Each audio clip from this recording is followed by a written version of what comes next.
Hello and welcome to Elon News Network's Tuesday Online Exclusive. I'm Sam Porzak. And I'm Maeve Ashbrook. Classes resumed today after cancellations on Thursday, Friday, and Monday due to Hurricane Florence. The storm has now moved out of the Piedmont Triad area, but left the eastern part of the state flooded.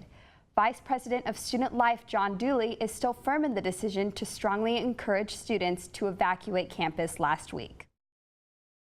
Whenever you are facing any kind of an emergency situation, they're all unique, and so you can never be prepared for all of the little intricacies of what may take place. But I think in terms of having a general framework for response and following through on that, I think that we were as prepared as we possibly could have been.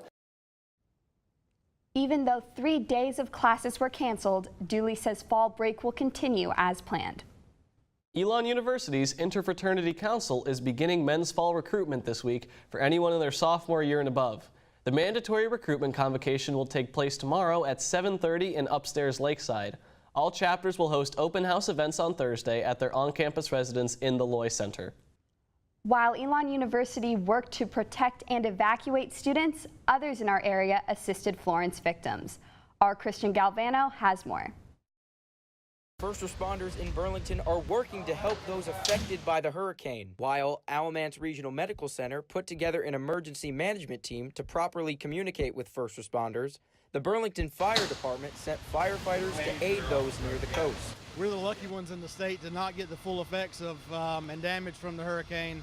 We're in a much better position to send our resources now. The Deputy Fire Chief of Burlington, Matt Lawrence, received a phone call for help from the eastern part of the state.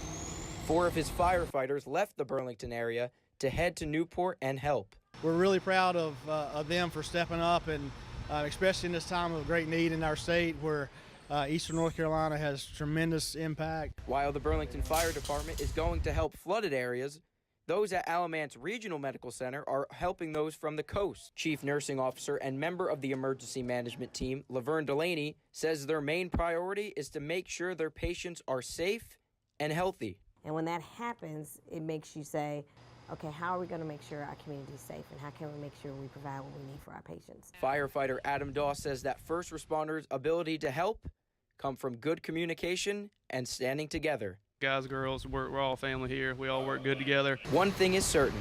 These first responders are committed and refuse to take a day off. I'm going to always be here. I'm going to be there for my community and my hospital. Christian Galvano, Elon Local News. The emergency management team at Alamance Regional Medical Center will stay in place for the rest of the week. After multiple cancellations and postponements, the Elon Phoenix are back in action this week. Women's volleyball faces the Tar Heels tonight at the Schar Center after 4 cancellations. The team is 8-2 overall and have not lost a game at home. Men's soccer takes on UNCG tonight at 7 p.m. away. The team is 3-2 overall and seeking their 3rd straight road win. And finally, football is back on Saturday against Charleston Southern. There is still no word when the game against William & Mary will be rescheduled. Florence moved several events out of their intended time slots. September marks the beginning of Hispanic Heritage Month at Elon. The kickoff event in front of Lakeside has been postponed. Alan Dershowitz, a speaker from the Distinguished Leadership Lecture Series, has also been postponed. Dershowitz will share his reflections on current events, the future of civil rights, and his skepticism of the Russian interference in the 2016 elections. Over the weekend, many of us here at Elon News Network brought you all the news you needed to know about how Florence affected the campus. In case you missed our coverage, here's a recap.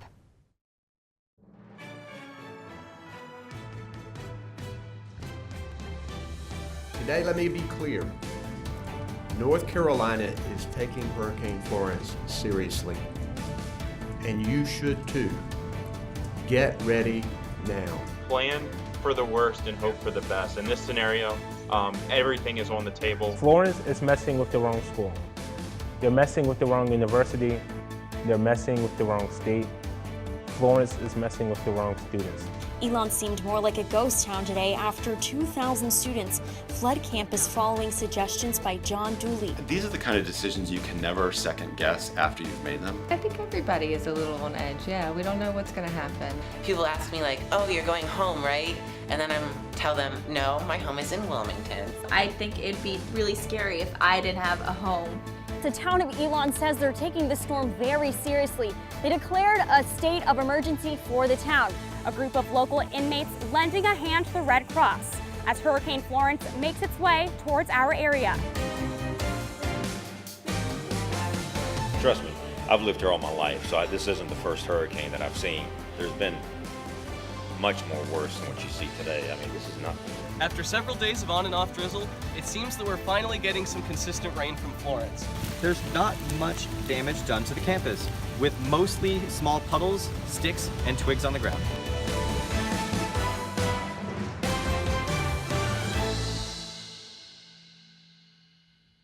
That's all the news we have for today. Thanks for joining us.